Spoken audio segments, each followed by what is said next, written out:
Então, o meu nome é Lobo, sou uma pessoa trans que teve um processo de transição muito lento e que acabo por ser considerado uma pessoa que transicionou mais tarde. O meu processo de transição foi entre os meus 28 anos e os meus 40.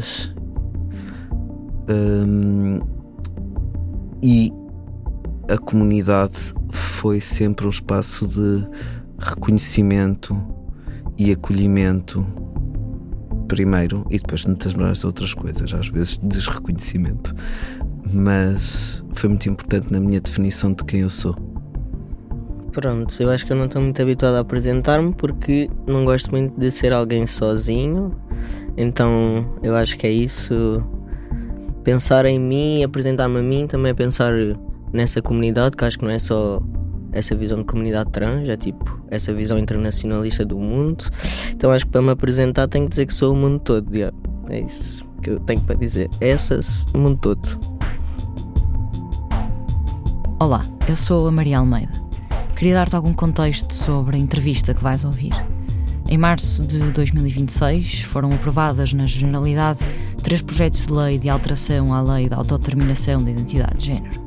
Vieram do PSD, Chega e CDS-PP, que votaram a favor de cada uma delas. Todos os outros partidos votaram contra. Trazem alterações significativas, por exemplo, voltar a exigir diagnóstico médico para a alteração de nome ou género no registro civil, limitar essas alterações e também as prescrições de tratamentos hormonais de afirmação a menores de idade, em vez de a maiores de 16 anos, como acontece atualmente, ou retirar educação sobre o que chamam ideologia de género, ou educação sobre género. As propostas ainda terão de ir a Parlamento, mais uma vez, pelo menos, mas com isto abriu-se caminho legal à revogação da Lei nº 38 de 2018. Neste episódio conversamos com Lobo e Essa, ambos parte do coletivo Transmutar, uma rede ativista trans, não binária, intersexo, interseccional e auto-organizada. Foca-se particularmente em criar espaços de apoio mútuo e tem organizado anualmente a Marcha da Visibilidade Trans e o Dia da Visibilidade Trans. Essa trabalha também no GAT, Grupo de Ativistas em Tratamento, que trabalha para garantir que mais pessoas têm acesso a cuidados de saúde sexual, sem estigma e sem julgamento. Lobo faz parte do Cura Alma, um santuário queer em Trás-os-Montes. Falamos sobre leis, mas também sobre como imaginar mundos que não se regem por elas. Esta entrevista chama-se Lobo e Essa sobre a ação direta trans. Seja toda a gente bem-vindo ao Fumaça.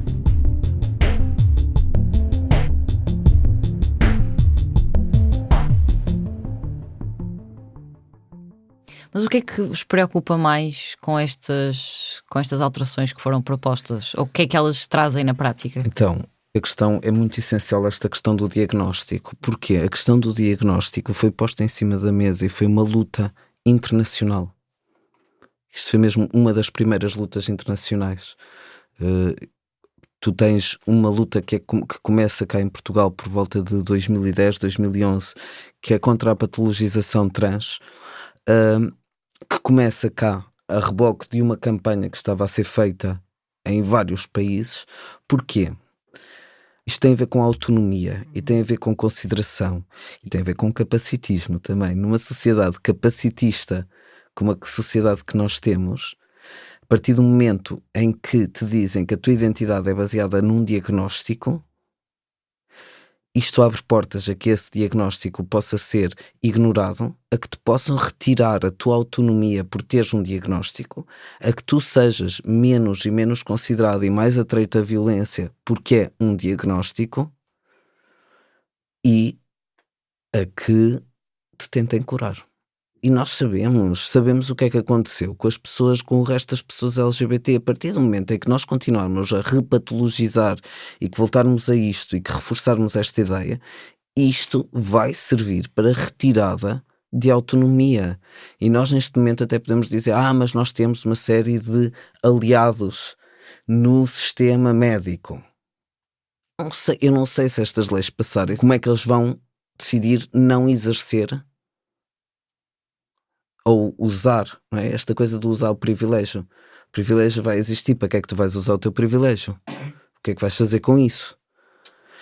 Eu vou-te dizer, por exemplo, para mim havia espaços onde eu estava super à vontade, e a partir do momento em que, por exemplo, o espaço do ginásio, e eu estou ali no limiar da passabilidade, não passabilidade, mas que se tiras a roupa é fodido, não é?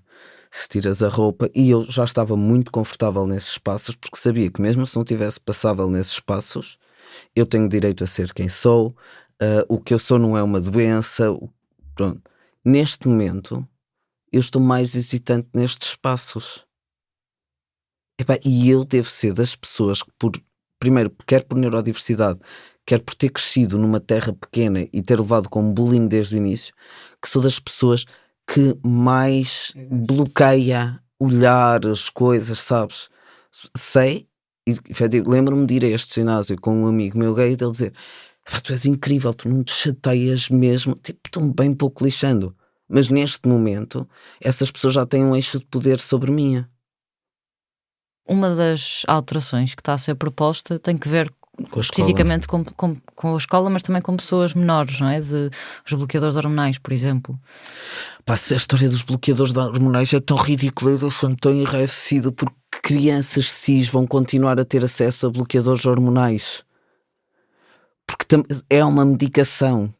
É uma medicação que é feita, por exemplo, em miúdas que têm uma puberdade e que está a acontecer cada vez mais por fatores, julga-se que é por fatores ambientais e etc., que têm uma puberdade extremamente cedo.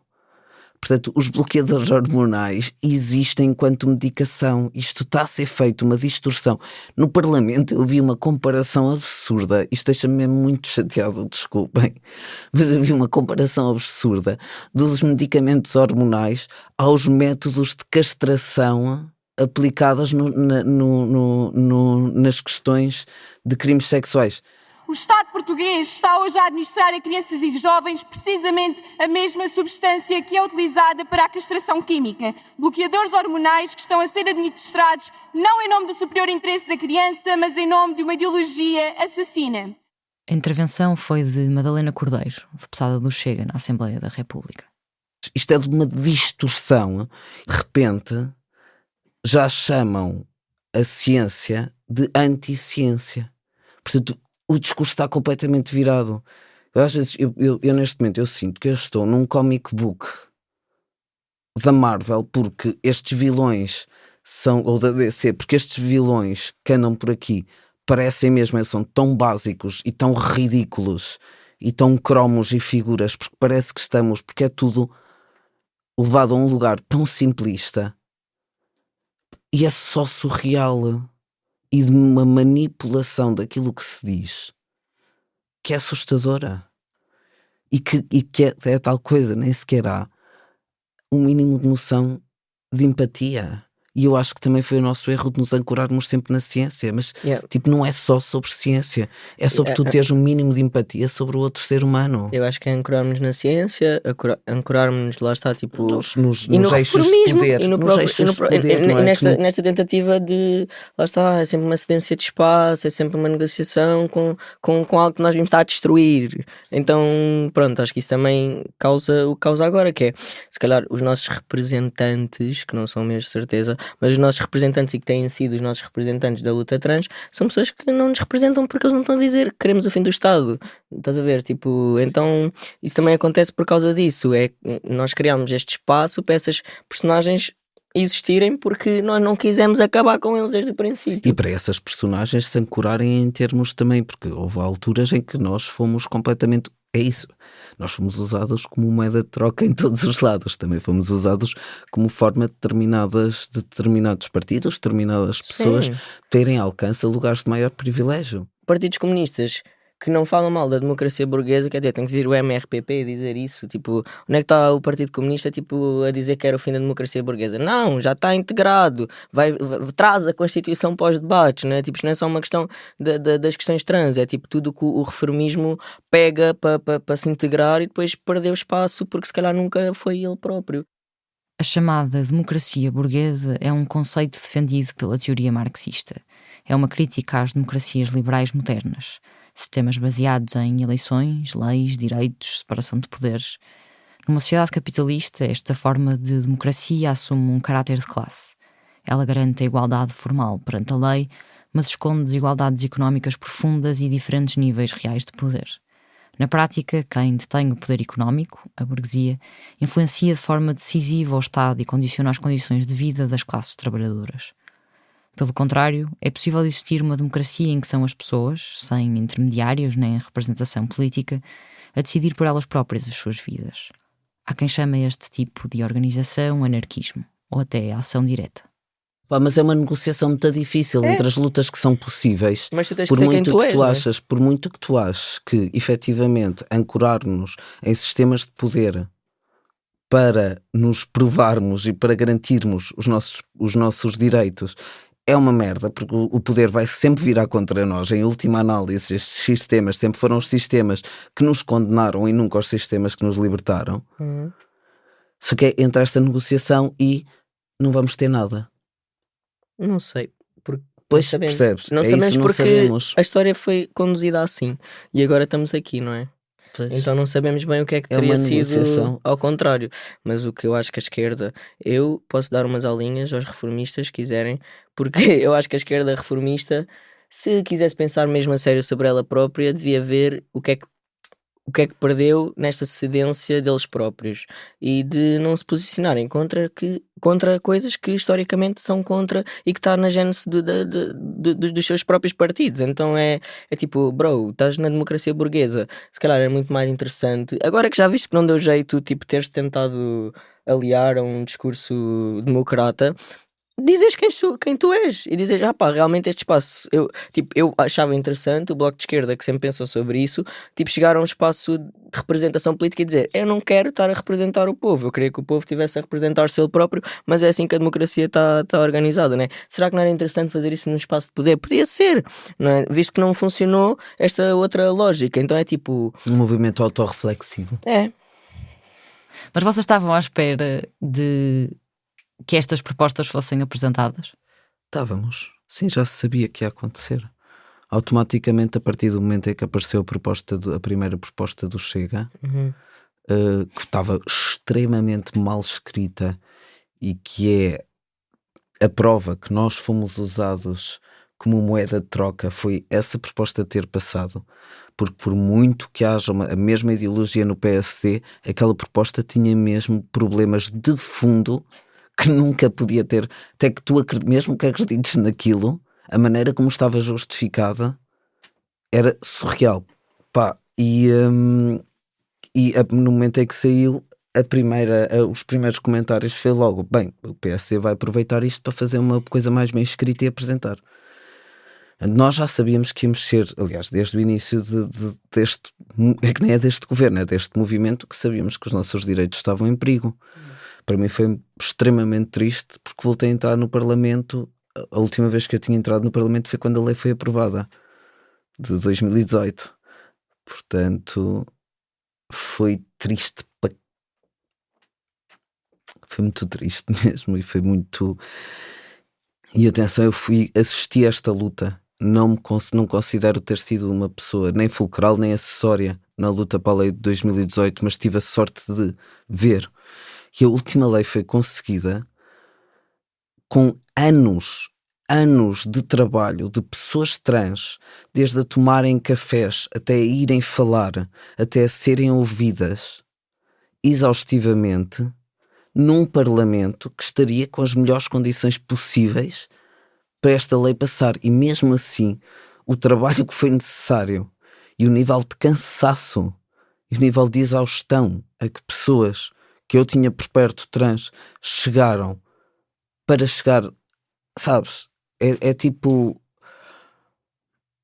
é muito, muito, muito, muito triste, porque foram 6, 7, 8, 9 anos de trabalho para se chegar ali, ou mais. A Lei número 38 de 2018 foi aprovada pelo Parlamento a 13 de abril desse ano. A favor votaram PS, Bloco de Esquerda, os Verdes, PAN e a deputada do PSD, Teresa Leal Coelho. Contra, o PSD e o CDS-PP. O PCP absteve-se porque, como afirmou, tinha receio que existisse utilização abusiva dos mecanismos de autodeterminação então propostos.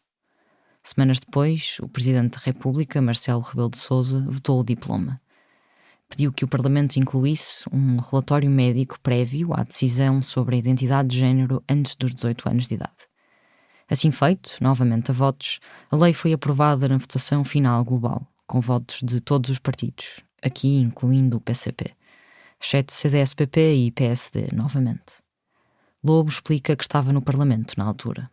Isto é muito difícil porque eu tenho uma ligação emocional das pessoas que tiveram a lutar por isto. E vi o quanto foi implicado. E foi a lei que se conseguiu.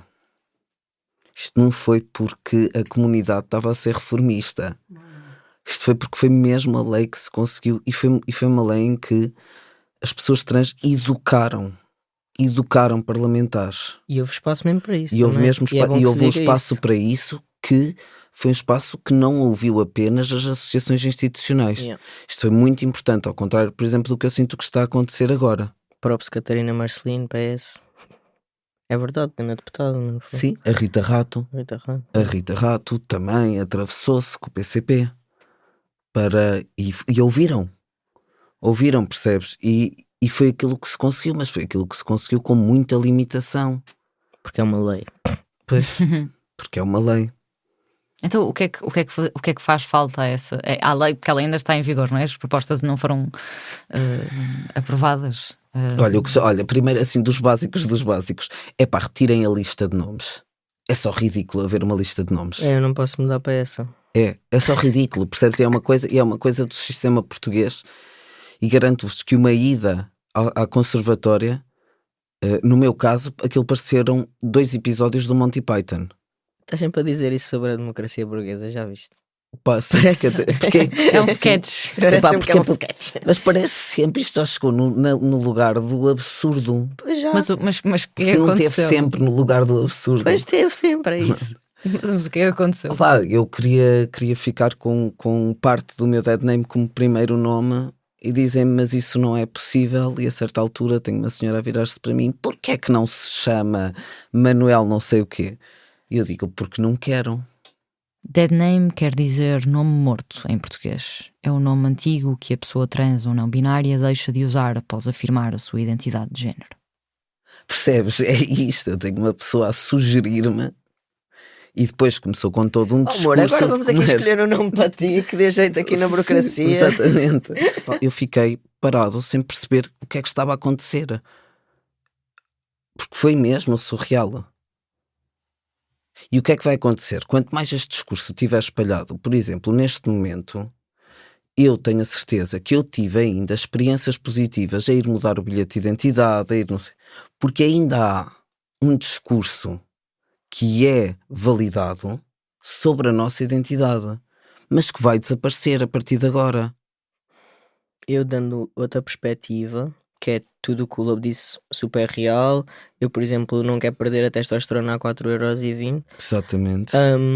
Pronto, que dá jeito. Mas também, lá está, tipo, apesar da nossa lei ser uma lei bem simpática, isso também nunca teve uma tradução. Teve alguma Não, mas estou a tradução dizer, tipo, social. Não, mas muito pouca. Ah, pá, não. Mas imagina, eu estou a dizer, tipo, em comparação em sítios onde a lei não é tão simpática, não é como se a violência em Portugal fosse menor do que nesses sítios onde a lei era mais simpática. Ok. Só estou a dizer, nesse aspecto, do que acontece é, quanto mais nós estamos visíveis, mais nós vamos ser atacados, ok? Então, seja com questões de racismo, seja com questões trans, quanto mais há lugar para nós, e quanto mais há lugar para dizer Portugal é um Estado-nação colonialista, se estas pessoas estivessem caladas, que como estavam antes, se isto não fosse um discurso que existia, toda a gente ia estar bem com o racismo em Portugal, porque não era uma coisa falada, porque ninguém estava a chamar Portugal de racista, ninguém estava a dizer Portugal é transfóbico. Ou seja, isto só acontece porque há mais visibilidade, há mais espaço para estas contranarrativas vigentes, e isto é a minha visão da cena, que é tipo, vai haver mais violência trans porque nós estamos mais visíveis, porque nós temos mais direitos. Eu acho que isso acontece com esta questão dos direitos. Tipo, quanto mais direitos há, quanto mais se pode dizer, tipo, agora tem que haver uma reparação histórica, porque realmente Portugal fez o que fez, tipo, na história, mais isso vai criar um discurso contra. Isso, tipo, o nosso povo sempre foi o mesmo, só que agora nós temos mais voz. Então, tipo, temos que ser abafados de outra forma. Sabes, mas depois é que depois há coisas, porque houve aqui um período que eu acho que efetivamente foi um período de abertura. Opa, mas é isso, tipo, eu da minha perspectiva pessoal, sem querer, sem pensar muito sobre isso, sem ler nada sobre isso, desde muito cedo, que eu não confio no Estado, Pois. que eu não confio nas estruturas estatais, e não tem nada a ver com ser trans, porque eu nem sequer era trans. Tipo, tem a ver com os lugares onde tu estás na vida e o acesso não é tipo, ou seja, quando nós estamos a falar desta lei, estamos a falar que existe um acesso, né? É tipo como acesso à educação, como a educação é grátis, toda a gente tem acesso a isso. Não é Só que verdade. não é verdade. Não é verdade, porque a forma, ou seja, eu nunca confiei em hospitais também e nem tem a ver com a questão de ser trans, tem se calhar a ver muito mais com a questão dos consumos, a questão de também psiquiátrica, ou seja, A questão daquilo que leem no teu corpo antes de te lerem no a corpo e transgeneridade. tudo, é tipo, lá está, tipo, a escola não era um lugar que eu confiava, tipo, a educação não era um lugar que eu confiava porque também nunca criou essa confiança, ou seja, eu nem nunca pensei fazer as minhas,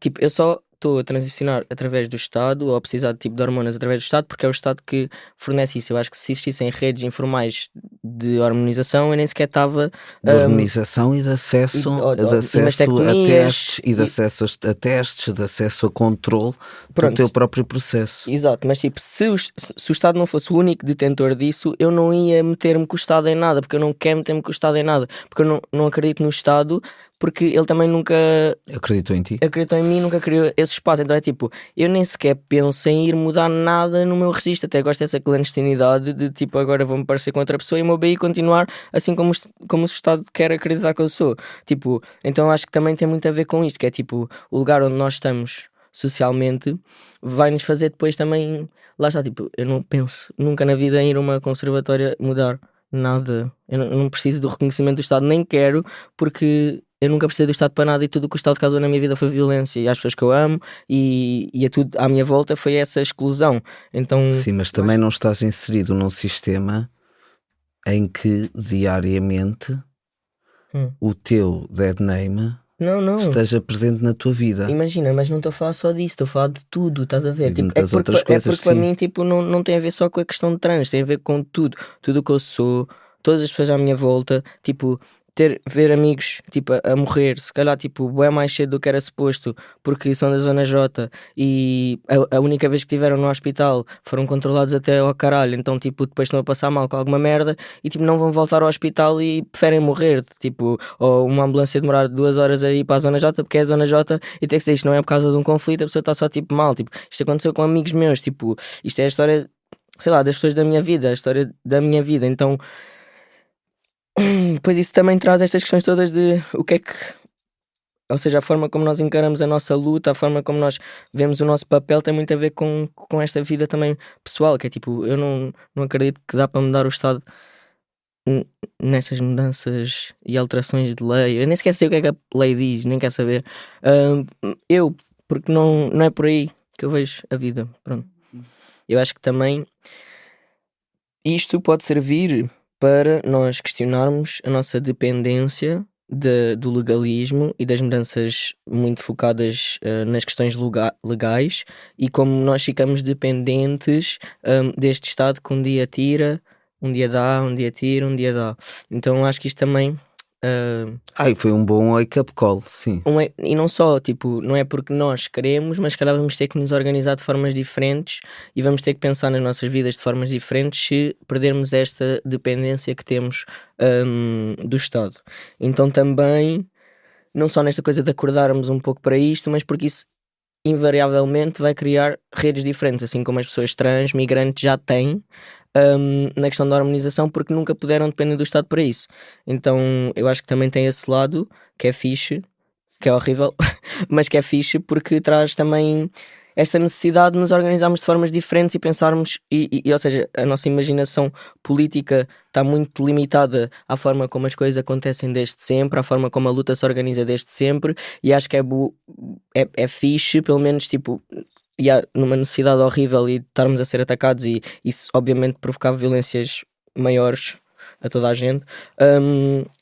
Vamos ter que nos organizar de outra maneira, e isso também... Eu acho isso ótimo, mas é isso. De boas eu dou que nós vamos continuar aqui, vamos continuar a existir, vamos continuar a sobreviver, vamos continuar a organizar-nos. Mas é bom pensar, lá está, nessa organização de forma diferente, porque isso também Sim. não acontece. Eu, pessoalmente, o que eu considero que é diferente de ser uma pessoa desiludida e uma pessoa desapontada é que eu sinto que eu sou uma pessoa desiludida no geral, né? Ou seja, quando eu acordei para o que é que era o mundo, para o que é que era a política, que eu nunca tive esperança, nem nunca acreditei, por exemplo, não acreditar na lei da autodeterminação de género, que o que ela dá e traz, mas como eu sou uma pessoa desiludida, tipo, eu lembro-me que agora, tipo, quando aconteceram estas cenas todas da alteração da lei, as pessoas vinham-me perguntar, então como é que estás? Tipo, está tudo bem contigo? E eu acho que eles estão a falar de outra coisa qualquer, sem me lembrar. Até porque tinhas tido coisas na tua vida mais Pessoais mais complicadas. Mesmo que não tivesse, eu nunca na vida me ia lembrar que as pessoas me estavam a perguntar como é que eu estava por causa de uma alteração de lei. Porque, tipo, é isso, enquanto tipo, pessoa anarquista, eu sei que a democracia burguesa vai ter como filho o fascismo. Lá está, tipo, eu enquanto pessoa desiludida, a alteração da lei não é propriamente uma coisa que me... É só uma coisa que te lembra o sítio em que tu estás e as coisas que tu já acreditas, e depois quando tu és uma pessoa desiludida, no fundo a vida está-te só a fazer uma verificação de factos tipo contínua. Então isto é só a verificação de uma coisa que eu já sabia e que eu já acreditava, não acreditando. Por muito que nós reconhecemos uma série de coisas, o facto deste discurso ter ido para ali e deste tipo de proposta estar lá afeta efetivamente, estruturalmente, e muitas vezes não é só a praticabilidade e o uso da lei ou não, é que isto está a dar validação a chamarem-nos de doentes, que foi aquilo para que nós estivemos a lutar. Pronto, mas depois é aquela conversa também do... Nós perdemos muitos anos a lutar por direitos básicos que se perdem num dia. Então por isso é que eu também não gasto a minha energia nisso, porque pronto, não sei, eu acho que sei onde é que as coisas vão acabar, mesmo que parecessem melhor antes.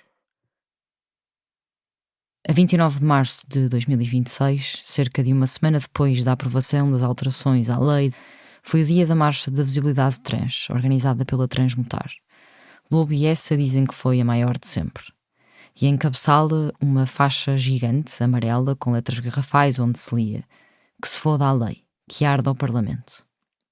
Se calhar esta pergunta mais para ti, porque tu também falaste um pouco mais sobre isto agora aqui na conversa, que é, tu sentes que é preciso que haja uma lei para a autodeterminação de género? Não, e acho que se a autodeterminação está presa à lei, nunca vai ser autodeterminação.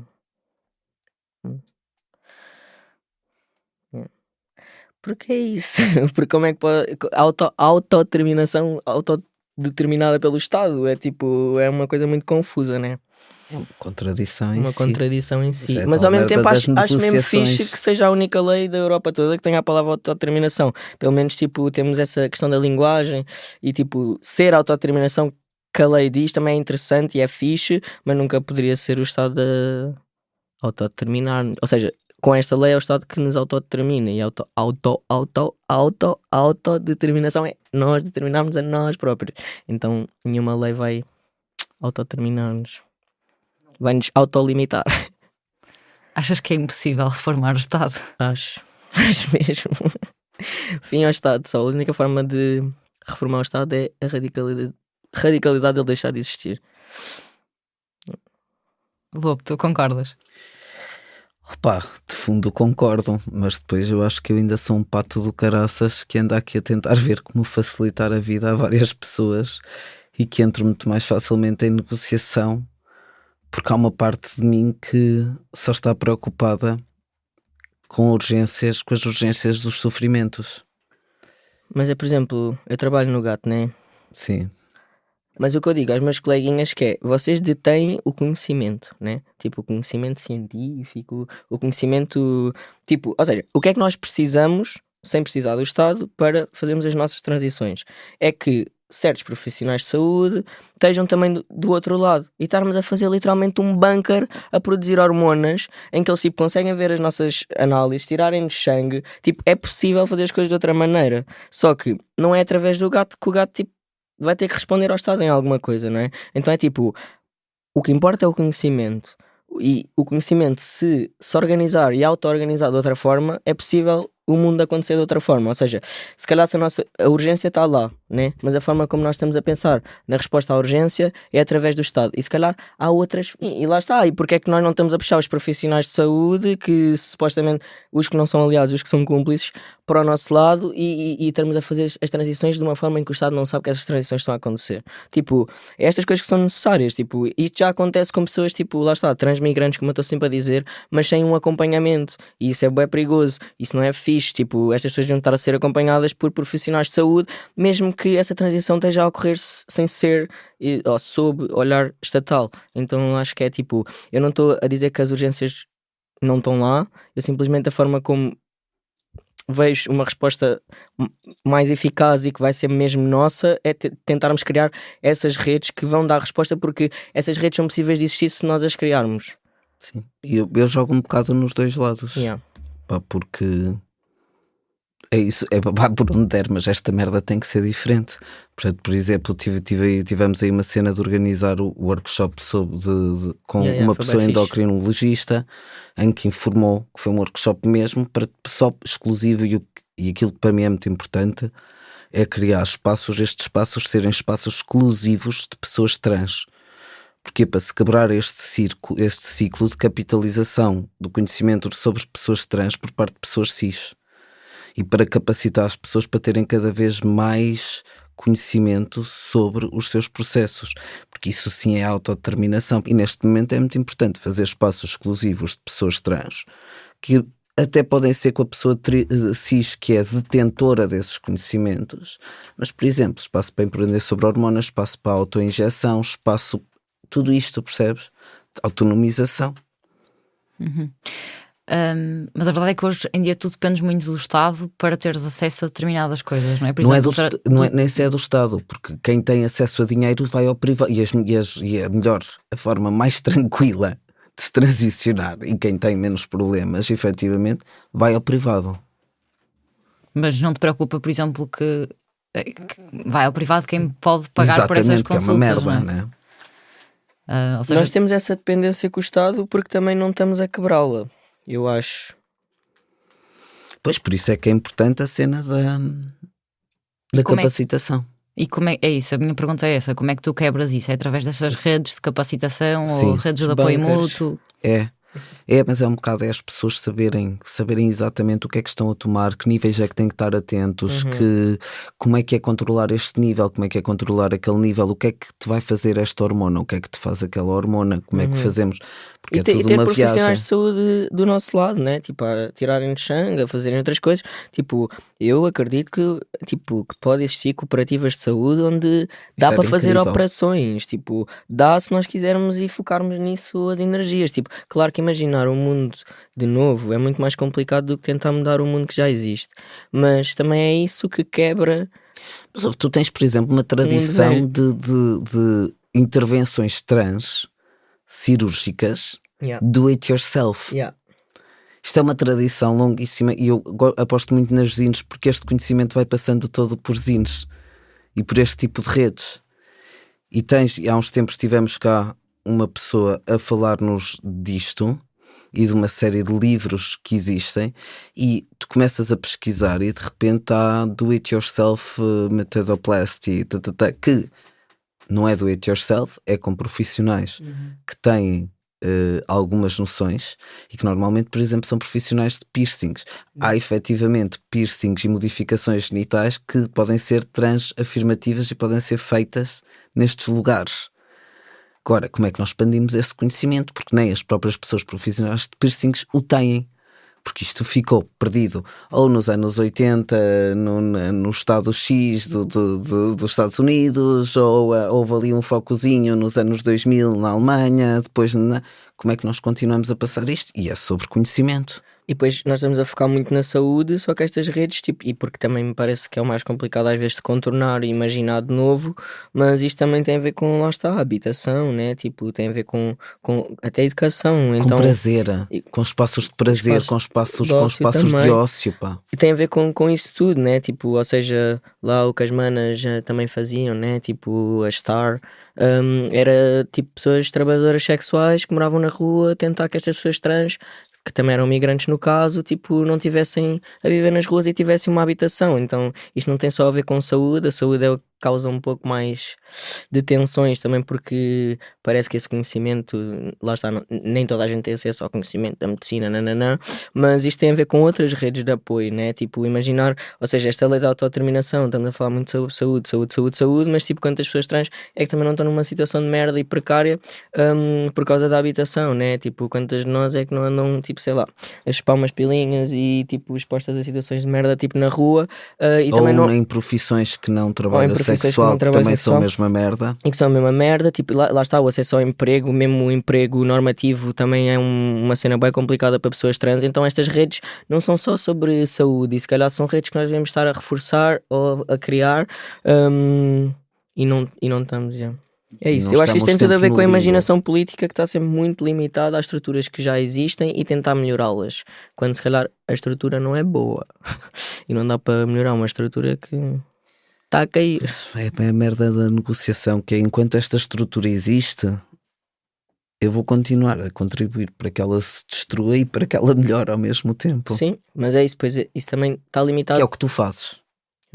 Mas não, mas eu acho que isso está limitado a nós, porque também temos essa experiência. Porque depois, quando estás a falar de pessoas transmigrantes que não podem mesmo ter acesso às estruturas que nós estamos a falar, elas organizam-se mesmo de outras maneiras. Tipo, as pessoas transmigrantes estão excluídas disto tudo e por isso é que têm que imaginar um mundo novo. Lobo, eu ia-te perguntar se podias falar um bocadinho sobre o que é o Coralma. O Coralma é um projeto que eu encontrei nos últimos tempos, na verdade, numa altura em que eu estava a dizer que me estava a desligar do ativismo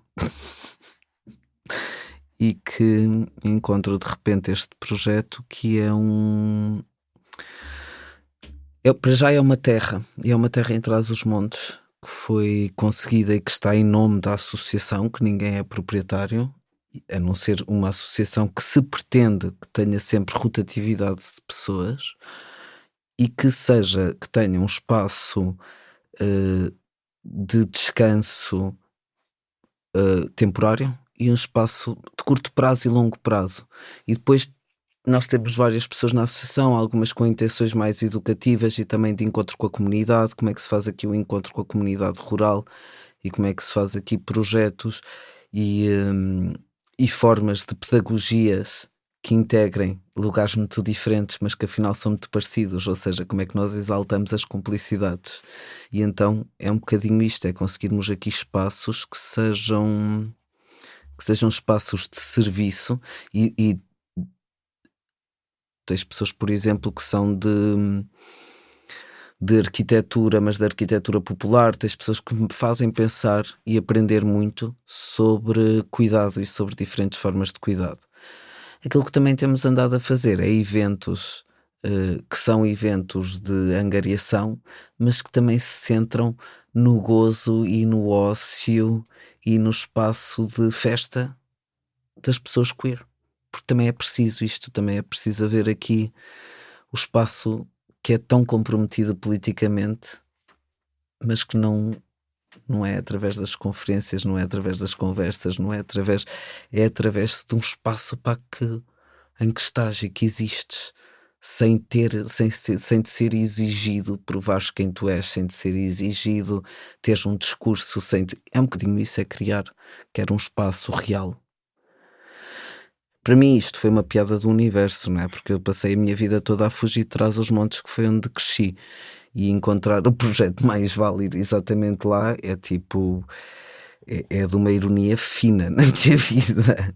É como a minha vida em Lisboa. Exato. Toda a gente, eu venho para Lisboa para ser livre, eu fico foda-se, isto foi o sítio que me oprimiu, mas É também é isso. este sítio que liberta tanta gente, então é sempre engraçado essa parte. Essa também. é um bocado fora, mas é vermos o que é que conseguimos fazer. Há uma coisa que me agrada muito, é que nenhum de nós, das pessoas envolvidas, temos todos a consciência que isto não é uma coisa para se conseguir para ontem. Uhum. Isto é uma coisa para nós irmos fazendo e irmos montando uma estrutura que seja cada vez mais real.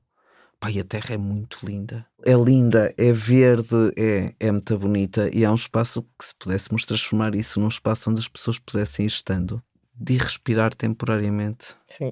e de ir ser cuidados, e depois vamos ter que pensar que estruturas é que temos lá e o que é que precisamos de fazer. Eu gostava muito de fazer educação com as comunidades perto. Interessa muito fazer esse ponto, sempre gostei muito de fazer esse ponto de ligação, que é isso de convocar os cúmplices. Convocar os cúmplices também em Trás-os-Montes. Opa, e há tantos. Percebes? Depois é esta ideia, sabes? Esta ideia que me chateia muito, às vezes, em relação às identidades queer, que as pessoas têm há uma sobrancerice das pessoas, porque eu sei que para mim Trás-os-Montes não foi difícil por ser Trás-os-Montes, foi difícil por ser o sítio onde eu cresci, de onde eu vinha, e por haver ali todo um sistema de prisão e condenação que passa pela família, passa por muitas coisas em que eu estou sujeito, mas que se eu vier enquanto estrangeiro, não é? A possibilidade de vir enquanto estrangeiro para o lugar, são diferentes as lógicas. Pai, por exemplo, esta lógica que muitas vezes tem da falta de aceitação, que as pessoas acham que nas terras pequenas vai haver muito mais falta de aceitação. Ou no bem formoso. Pois, percebes, no bem formoso vai haver muito menos aceitação para as pessoas queer. Que é, atenção, não vou fazer daqui uma romantização do espaço rural. O espaço rural é um espaço filho da puta, são tudo sociedades onde há sistemas de vigilância, onde há sistemas de controle, mas também são sociedades onde tu consegues ter sistema de entreajuda brutal, onde se calhar não interessa muito às pessoas o que é que tu tens no meio das pernas, quem é que tu és, como é homo, olha, então Trás-os-Montes que é o meu filho para toda a gente, pá, passa, sabes? E há estruturas de aceitação, portanto eu acho que muitas vezes, às vezes é só preciso as pessoas serem convocadas também para se entenderem os termos de uns e de outros. Não é só que as pessoas entendam os termos queer, eu também quero entender os termos e os espaços e os tempos ali. Pronto. Então um bocado sobre isso. Estamos a falar sobre as redes de apoio mútuo ou formas de coletivos se organizarem e as pessoas se organizarem sem terem que recorrer ao Estado. E uma das formas também de organização é através da ação direta. E eu queria que vocês falassem um bocadinho sobre a importância da ação direta na luta, seja por mais direitos ou seja por outras formas de organização.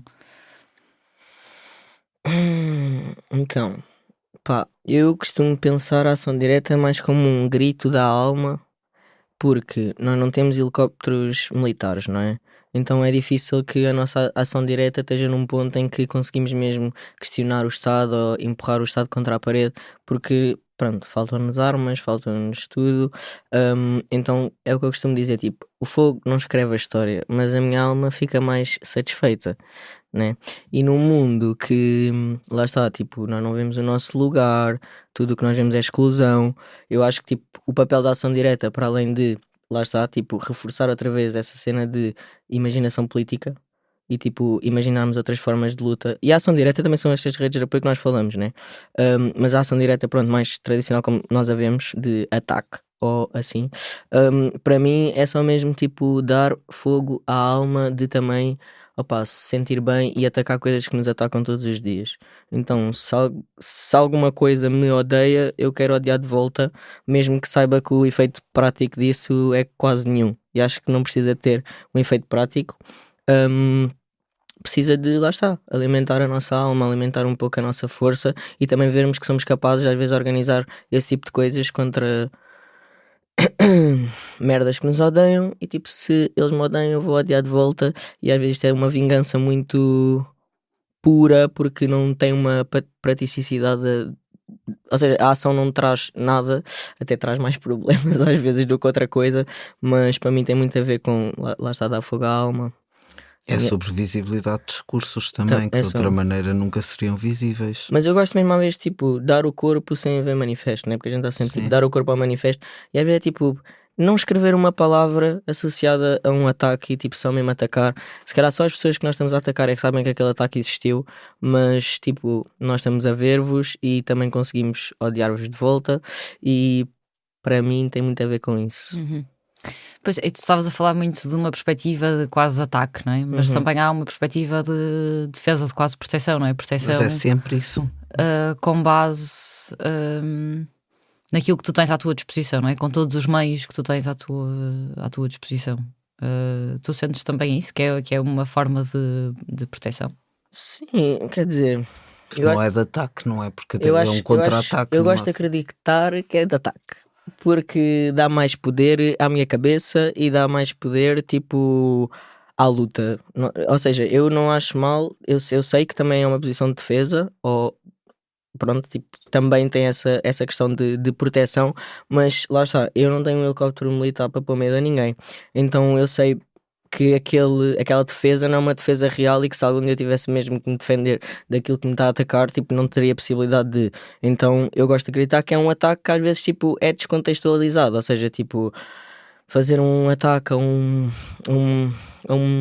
uma sede de um jornal que nos ataca diariamente não é porque no dia de ontem saiu um artigo transfóbico, é porque, sei lá, o Observador é transfóbico, um exemplo. Então, tipo, se algum dia ou quando existe um ataque ao Observador, é uma resposta, tipo, não contextualizada, ou seja, não foi porque ontem aconteceu alguma coisa. Ou a CMTV. Ou a CMTV, ou o que seja, lá está, tipo, é um ataque porque nós estamos a ser atacados por esse órgão de comunicação. Então é só lembrar que estamos atentos, que estamos a ver e que também, se quisermos, também há dias que podemos ir lá chatear um bocadinho a cabeça e vocês vão ter que, sei lá, coitados, as pessoas nem vão ser eles a limpar ou não vão ser eles a, tipo, fazer nada, mas é tipo, no ponto em que nós estamos neste território, né?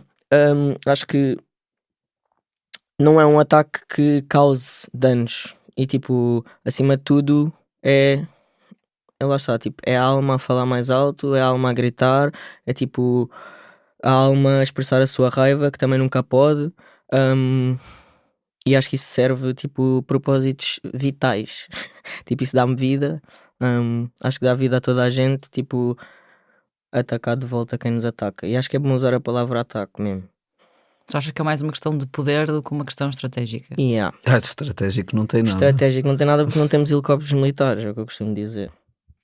Yeah. Bem, nós estamos mesmo a chegar ao fim, mas queria-vos perguntar, porque tenho reparado que em muitos movimentos radicais, ultimamente, não sei se é impressão minha ou se é mesmo uma constatação, que quem está na linha da frente são muitas vezes pessoas trans.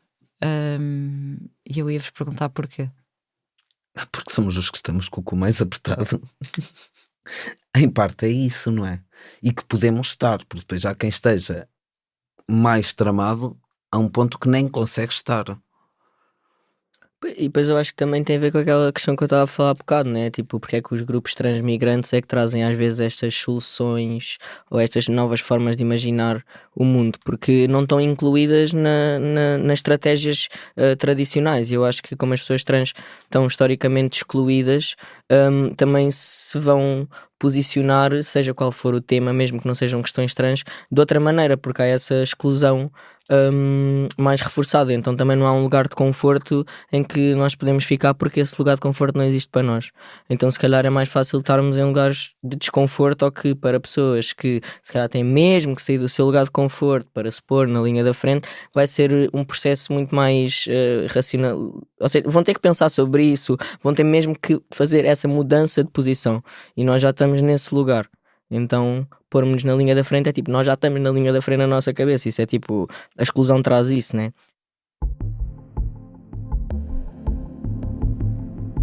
Há uns meses no Fumaça decidimos que queríamos publicar mais. Queríamos trazer-te mais histórias sobre assuntos que achávamos importantes e que não encaixavam nas grandes séries que tínhamos em mãos.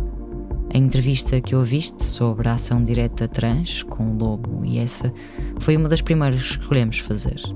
No futuro haverá mais. Mas as boas notícias não ficam só por aqui. Em breve vamos publicar Fronteira do Medo, uma nova série feita em parceria com a Divergente sobre o policiamento de bairros gatizados, as pessoas que ali habitam e os polícias que lá trabalham. Se quiseres ouvir o primeiro episódio da série, venha a uma das antestreias que estamos a organizar em Lisboa e no Porto. Junta-te à comunidade de Fumaça em fumaca.pt/contribuir para garantir o teu lugar. Esta entrevista foi feita por mim, Maria Almeida.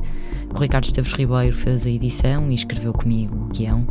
O Bernardo Afonso fez a mistura e compôs e interpretou a música que estás a ouvir. Joana Teresa Batista e Lucas Rimó de Freitas trataram da comunicação. Fazem ainda parte da equipa Fumaça António Assunção, Fred Rocha, Luís Marquês, Margarida David Cardoso, Nuno Viegas e Rafaela Cortês. A relação do Fumaça é financiada em quase metade do orçamento pelas contribuições mensais ou anuais de pessoas como tu. O resto do nosso orçamento este ano vem de bolsas estruturais da Fred Foundation e da Limelight Foundation. Até já!